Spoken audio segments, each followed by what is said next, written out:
Manx Radio Podcasts, powered by Shaw. Well, hello and welcome to this week's Countryside. I'm Simon Clark. And I'm Kiri Kermood. This week you went up north, Kiri, to speak to Alan T and Rachel Ranson and have a look around at their new adventure. And a year into it now, and they're busier, I think, than they ever thought they'd be in their first year. Oh, they really are. And I did ask them how they're managing to farm and to run the butchery side of it. But they're managing, and obviously they got the award for the best livestock and crop farm in the 200 to 500 section at the show. So obviously their agricultural side's still going equally as well as their prizes that they're getting for the Ballakelly meats as well. It is. And I talk wheat, the milling wheat grown by, particularly this time, Robert Murray from Ballakelly and Brost Farm up north of the Isle of Man. Spoke to him about where they're venturing on their farm up the north, and also how the harvest went this year with the milling wheat, whether the weather affected much, and of course the important thing with the milling wheat, the quality of it as much as the quantity. And also I spoke to Colin Knifton, who's the chairman of the Laxey Glen Flour Mill. Over 150 odd years they've been going down there in the little mill at Laxey, of course, down where it was low down in that valley, because of course it was all driven by water then. I think that's why it was all down in there. And he tells me how things are struggling on at the mill, and also how much of the mill and wheat they'd had delivered so far into there to convert into the flour. So here we are. Sit back and listen to this week's Countryside. Manx Radio's Countryside is brought to you by NFU Mutual.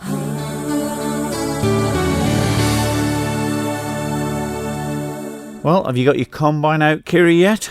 Not quite, but it's just around the corner. Yeah, well, lots of combine has been happening up the sunny north, of course. And I can tell you that Robert Murray, he's done all his harvesting for this year, particularly the wheat, the milling wheat. We'll speak to him later in the programme. But first of all, I spoke to Colin Knifton, who's the chairman of the Laxey Glen Flour Mills, to find out how much of the wheat they'd had in so far. This year's harvest is well underway, and the first loads of wheat have been arriving on the last few days, so everybody's got their fingers crossed that the weather will hold out, and at the moment it looks as if the harvest is going to be okay, so I think most people are quite content. The farmers that do supply the milling wheat to Laxey Glen Mills, I suppose it's been the same ones over a number of years, and I suppose they're sort of well versed on what you need, really, aren't they? Yeah, it's pretty well regulated. Unfortunately, for the last few years our sales have declined a little bit, and that meant that obviously we've had to reduce our intake of milling wheat. But basically we have 12 wheat producers, mainly in the north of the island. There's actually 10 families, but there's a couple who have both father and son. So we have 12 producers, and we contract with each of those 12 annually for the supply of wheat, which is around about 2,000 tonnes of wheat that we take in each year. And from that we produce about 1,500 tonnes of flour. Is the milling process something that goes on all year round, or is it sort of when the harvest comes in, you just do all the flour then? No, we store the wheat, and then the milling process takes place around the year. So that's an ongoing process. Over the last year, we've also been looking at some new ideas. Last year, we did a crop of rye. People who watch the Countryfile programme on BBC perhaps will have seen that taking place, and the outcome of that was pretty positive. So that was a positive thing for the mill and also for the growers, and we did that in conjunction with Noah Bakehouse. And at the moment we're experimenting with one or two other ideas that were on the drawing board to see if we can keep coming up with opportunities to differentiate our products from the other types of flour that you might see on the supermarket shelves.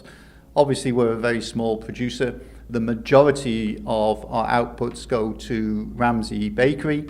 As Ramsey Bakery's requirements have gone down slightly over the last few years because of competition that they have from imported bread that you see in the supermarkets, then obviously their requirement for flour is going down. So it's something that we're still very reliant on Ramsey Bakery, but we are doing everything we can to differentiate ourselves and come up with a range of products, which means that we reduce that reliance on one particular customer. That's it. I always remember as a kid, and we still have it in our cupboards, the Laxey Glen Mills flour. I mean, why is the sales of just the self-raised and plain flours and things gone down? They haven't gone down a great deal. They've held reasonably constant, but there are, obviously, you look at like cheese or sausages or anything else that we produce locally, there's always an imported equivalent, and often that is at a cheaper price than what we are able to produce at because of the scale in which we're working.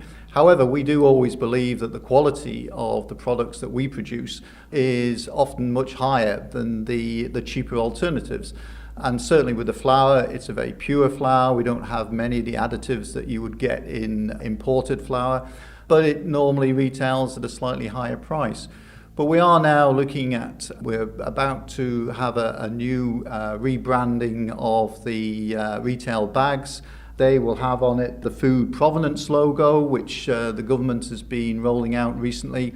And of course, we're very proud of the fact that recently we won at the Great Taste Awards, that we had, I think, 7 of our range of products actually won awards, really? Which was a great achievement for such a small organisation. So obviously, by the experts are judging our products to be extremely good quality, we will continue to market them and push them out as aggressively as we can. We do have a problem in so much as the staff numbers have reduced at the mill in recent times. There's 6 guys actually now working on the production side, plus Lisa in the office and Sandra, the mill manager. So it doesn't give us a lot of opportunity to be out there pushing our products. But we are discussing at the moment with another organisation an opportunity to do some sales support for us, which will perhaps be we hope it's going to result in making our products more aware on the shelves, so that customers actually see full shelves and make sure that we're maximising every opportunity to push the retail side of things, as well as the wholesale flour that we do to the likes of the major bakers. Does much of the flour on the Isle of Man go away exported? No, previous regimes have looked at opportunities to export flour. Unfortunately, it's quite a cheap item to buy, and yet it's quite bulky, so it makes it expensive to ship it away. So whilst I'm aware that previous regimes have tried to sell flour off the island, it's never really paid off financially. And at the moment, we are really focusing on trying to maximise our local sales. We hope that that's going to bear some fruit over the next 12 months or so. There'd be a pick of age on the mill. Is she still in pretty good condition? Well, it's a very old building. Obviously, it was we celebrated the 150th anniversary a few years ago, and it was Captain Rowe, the enterprising guy who built the Laxey wheel. He was responsible for the original construction of the mill. Of course, originally it was water powered, which is why it's down at the bottom of the valley there, alongside the river. But it is an old building and it needs a lot of maintenance, and the staff do a fantastic job in making do and mending and keeping the place going. But you do look around and you see every time you go down, there are areas where if we had some spare money, there's lots of ways in which it could be spent. But we only do the maintenance that's necessary to keep things going, and obviously to comply with all the modern hygiene and health and safety requirements that a modern processing plant has to have. But in terms of the appearance of the mill, it certainly could do with a little bit of TLC, I think. But it's a fairly unique building, isn't it? It was a shame to see that not used. It would be, and obviously we're going to do everything we can to ensure that the mill returns to profitability. It's been we've recorded losses for several years now. We need to be careful that we don't allow things to drift to such an extent that it suddenly requires a significant investment by the shareholders, which obviously is the Treasury on behalf of government who own it.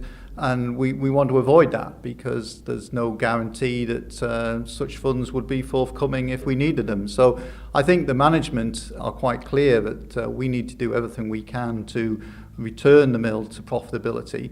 We've put some plans in place over the last few months to make that happen, and we'll be obviously monitoring that situation and seeing the plan come to fruition over the next couple of years. Colin Knifton, chairman of the Laxey Glen Flour Mills, and difficult times, Kiri, isn't it? Even for the flour, the ongoing effects of imports and everything, even affecting that side of it, which not as many people buying the bread, not as much flour getting used in the mill, so in turn not as taking as much wheat from the farmers. It is very difficult, but we have got a lot of local people wanting to buy Manx, which is always reassuring, and it's just getting confidence in people to buy the best and buy local. Yes, and you think it's just something part, like I said in there when I started to Colin, when we were kids, the Flavo flour, the Laxey Glen Mills, and plain, because it's plain flour, in the plain sort of packaging, but I always remember seeing that as can be, and brings back memories. And then you've been down to the flour mills recently. Not for a long time. Well, you see them little vents on the top with the weather vanes on them, and they're vents, for the air, and they move around with the wind. To depend on the wind direction, and there's always a bit of sort of War of the Worlds about them to me. But it's lovely that they're keeping it going, and it's so well kept in Laxey, and it's such a traditional mill as well, isn't it? And local. Yeah, over 150 years scratching along, so not bad. Not quite been going that long. It's the Ballakelly Farms, Kiri. That's right. I caught up with Rachel Ranson and Alan Tier from Ballakelly to see how their first year has gone, producing their own pigs to sausages and their butchery shops, and I caught up with them to see how things are. It's been huge. The last year we've been selling our produce directly to the public, but it's only really since September last year that we've been making it ourselves from scratch. So it literally is delivered here, reared here, goes to the meat plant, and then we turn it into what you guys eat. So it's the whole thing. So what made you change? Why did you want to sell your own produce? About a year ago, we realised that we were losing quite a lot of money by just being a farmer. And so we looked into it to see what other ways we could make money. We approached other people who manufacture the meat to see if we could join in teams. And no one really came forward. And so it was either get rid of the pigs or do something else. So we decided to try our own bacon and sausage. Alan went away for 4 weeks to a friend's farm in Wales. They have a abattoir farm shop right from the farm all the way through all the different processes, and came back really sort of raring to go. So, but you've won an array of awards at the Royal Manx Show. How do you feel? The Royal was amazing because we got awards sort of across all different areas. Like Alice was showing different animals and she won awards with those, right up to winning the best farm 2 to 500 acres, which to us is as important as winning the Small Produce Award, which was within the actual food tent we were in. There was different panels of judges going around, kind of undercover really, and looking at your customer service, your branding, and then the products that you were offering. We had tasters going, and I think that always helps people sort of smell it and taste it, and then often they buy it. So we've not, only won awards for our actual food, we've won awards for our farm, which, as we've discovered, is the key to this. You obviously won 15 awards as well. What were they for? These are the Taste Awards, which is a UK competition, and it's judged by panels of chefs and food critics, and it really is like a prestigious award to win. What's lovely is if you look at the judges' comments, a lot of them are, you can tell it's a well-reared pork, you can tell the lamb's eating nice grass. It's all coming back to the fact that it's been farmed well. And people like that side of things. They don't like food miles anymore. They want to know about their animals. They want to know what they're eating. It is important. There's so many health benefits with British or Manx local produce, isn't there? Yeah, and this is what we've sort of discovered, is we keep saying to people like, we can deliver it to you. We're passing, Laxey all the time. They're like, oh no, I like coming to the farm on a Saturday morning. I like chatting to Alan. And what they're seeking is this kind of something new, which is, like, we call it farmer to fork, not field to fork. It's actually farmer to fork. So, Alan, so you're still obviously flat out on the farm as well as being here in the butchery shop. We hold on by the skin of our teeth. Yeah, no matter what happens in here, there's a farm that has to be run outside. So we give that as much of the time as we can and try and split it between the two. But we have Peter Tier and Miles Rouse that are damn good workers, so they make sure everything's fed. We get a loop round of it when we can. As long as the fences are up and they're still in the fields, we're halfway there. But do you find people are really interested in what you're actually doing on the farm? They are, yeah. We take it for granted, and what we think is just kind of run-of-the-mill. People say, that's really great. You think, well, it's just a pig in a hut with a load of straw, because that's what we see all the time. But, yeah. There's so many scaremongering stories out there. To see them here firsthand and then see the products that come off it, it must be a really good selling point. Yeah, it is a good selling point, especially we do still have pig crates, but our sows will only take maybe 3 or 4 days before they farrow, they'll go into a crate. And if all goes according to plan, within a week they'll be out of that crate and into an individual hut. So we've got the best of both worlds. So have you kept the numbers steadily increasing, or with this side of things? How do you manage to plan what your shop needs and what the farm can cope with? Well, we produce quite a lot of pork. We'll put in sometimes 2 to 2.5 tonne of finished pork every week. We'll take back whatever pork we want. So if we send off 30 a week, we'll mark the ones that we want and they come back. We usually know what's coming in and out on an average week, and we always keep that 1 pig, maybe 2 pigs hung in the big fridge spare. We grow a set amount of cereal, and all I do now is the cattle will have some of that. Whatever's left, we finish our pigs on, so we can still grow about 300 to 400 tonne of barley, but we set it at that. We try not to buy any more in nowadays. Whereas we did before, it's not worth buying it in now, so we probably don't buy in another 300 or 400. Obviously, you're doing the pork, and it seems to be the busy side of it with the bacon, the sausages, and everything that goes with it. How do you manage with the lamb and the beef as well? It's done me the world of good cutting lamb up and cutting beef up. The reason being is I see something that leaves the farm at 42 kilos, all of a sudden it comes back at 21 to 22 kilos. You don't want anything lower than an R grade because you want that big eye in a chop. The trouble then is, I know the actual production cost of that lamb, not what the meat plant give you for that lamb. So you might be able to buy that lamb from the meat plant for, say, 85, but I know for a fact that it's cost me 95 plus. So all of a sudden you took a lot of the bone out and you're left with what? 2 legs, 2 front shoulders, a bit of skirt, chumps, chops, and that's it. That's all you've got. That's why lamb is expensive. But Rachel, you're in charge of the marketing side of it. You've got a really great Facebook page. It's so colourful and bright, and it's really attractive. These are your ideas, I imagine. Yeah, this is the side that I really enjoy. We used MMC right in the beginning, supported by the government, for the sort of original, what they call your sort of artwork and colour palettes and things like that. And then that allowed us to have a base for our branding. And then once you've got that, it's about using it and getting it on. And everyone laughs because if we have a photograph in the paper, you can tell it's Ballakelly. You can see our branding. It's on our jumpers.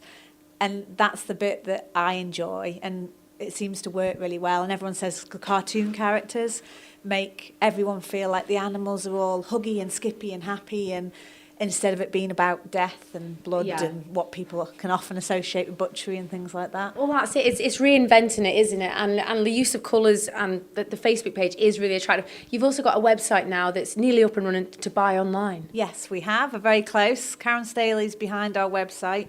He's been an absolute gem. And Gemma, she is currently on maternity with her new little baby girl, but she's also been brilliant because she's come from a marketing corporate background. So when she puts posts up or does as a press release, it's very professional because she's come from a professional world. Yeah. Things like that really help because you kind of come forward as... So the new farm shop, it's going to be very much sort of stay with us, guys, until we find out all the teething problems and the best way to do things. Because what's hard with meat is they don't come out like tyres, and price is based on weight. So it's going to be a lot of the case of you can order it online, it'll send me an email, but then we'll confirm prices back to you and confirm whether they got the products and things like that. So you can't just buy it straight away and it gets delivered to your door because it's quite hard to do that. It's easy with sausage and bacon and things. But joints are obviously size dependent. That was Alan Tier and Rachel Ranson from Ballakelly Farm. Yes, great. Not just them, but lots of people trying to make go. We heard about diversification on last week's programme, didn't you, with the mash and things like that. And really is great that they're there trying to make something different about it. And the taste's just great. They are. I got to take some sausages home and they were absolutely lovely. Not the kipper ones, but it's nice to see when the business isn't going so great that they got the ability to change and develop into something else. And going down this road for now is really, really good for them. Yeah, you got some Luke's carrying the old kipper sausages in your bag walking past people.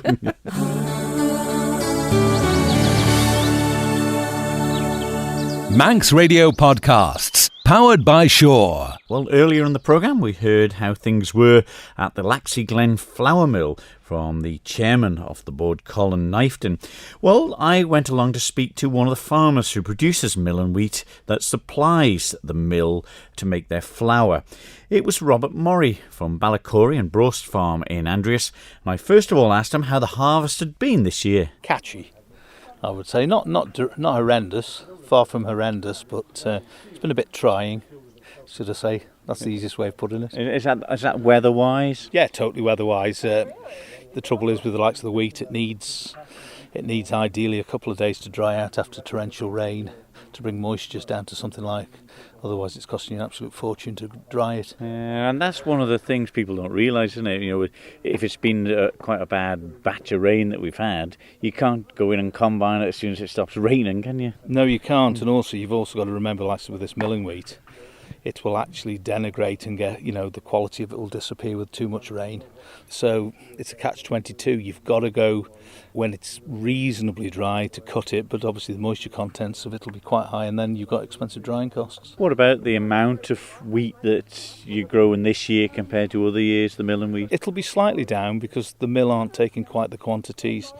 Ramsey Bakery aren't selling the amount of bread they were, maybe quite due to imports and supermarkets, but it's similar. We've grown a similar amount of wheat probably for the last 10 years, something like that. Not so much the yield that's interested in the milling wheat, is it? There's a lot to do with the quality. It's total quality. Obviously, yield helps because if you get yield, the more you can get off it, obviously, the more profit you'll make, but it is totally, you can't just put any wheat into the mill. It has to have a certain protein. It also have a certain Hagberg level of falling number, which gives the amount of sugar or lack of sugar in the wheat. Now, if there is too much sugar, it won't rise, and obviously it won't make bread. So you have to have the right Hagbergs, and basically it's only when the germ of the wheat starts to actually germinate and sprout, that's when the Hagberg falling numbers fall down, and obviously wet weather brings that on. You keep a certain amount for your own seed, or is it best to import a bit of it, to keep the quality high? We've done both, Simon, to be honest with you. I think we've kept a certain amount purely from an economic point of view, because as margins have got tighter and tighter and tighter, you're looking at every way you can to shave costs. How are we going to carry on shaving costs? I'm not quite sure. Yeah, I suppose one of the things is the profit. How much is a combine this day and age? That'll need replacing, £100,000 or something like that. 100,000 might buy you a 5 to 10 year old machine, and you want to be really? You'd be 250,000, 300,000 for a new one. And on our scale, take a bit of wheat sold to get that back, wouldn't it? More than we grow, a lot more than we grow. What about away from the mill and wheat? You've got a fair bit of arable land here. Are you growing any other cereals? We grow milling oats, which are shipped to Mornflake in Crewe. We've grown those for a few years, but the problem with those is, if anything, is the shipping costs. It makes it very, very sort of on the borderline whether we're making a lot of profit out of them. It's nice, and don't get me wrong, from an Isle of Man point of view, it's a nice export, but there's no big profit in them at all, far from it. So, and that's been the true. We've had peas, beans, other things grown in the past, and in the UK they've got this greening legislation where they've got to have a 3-year break, and so there's an awful lot. This is European legislation, so obviously there's a lot of peas and beans have gone onto the UK market, flooded the market, and hence prices have plummeted. Well, by the time you take your shipping out of them, there's nothing in them, so we've pulled out, and hence we had to look for another break crop, so we've ended up putting a lot more down to grass. All right, what was the idea of the grass side of it? So you got a good market for that one? Yeah, we grow quite a lot of red clover. And what's the red clover used for? It's high protein, obviously high quality feed, which tends to go to the dairy herd. So we sell quite a lot of silage off that. And then we've got other grasses as well, and obviously the equine business we've got here, we need a fair amount of hay and haylage for ourselves, and also we tend to sell a bit as well. That's an expanding market, really. Well, we're leaning over a beautiful new training arena here at Ballakelly. It looks absolutely fantastic. And is this something that seems to be expanding this? Is it going all right, that side of it? Yeah, we've had to put the school in purely and simply because most establishments have got them now. Without it, you just wouldn't get the punters. Like, we've got horse tracks right round the farms as well. So for people hacking, there's probably about 7 miles out there in total. And I thought when we did the job, when we developed this, it would be, hacking would be the be all and end all. But still, people need a school to train in as well. And what's been the attraction now? You've gone to this side of it. I mean, you've got the stables here, obviously, where people can keep them and do a bit on the horses yourself? Hardly. My daughter does, and obviously my wife, they're both fairly keen on horses, but it's one of those things, isn't it?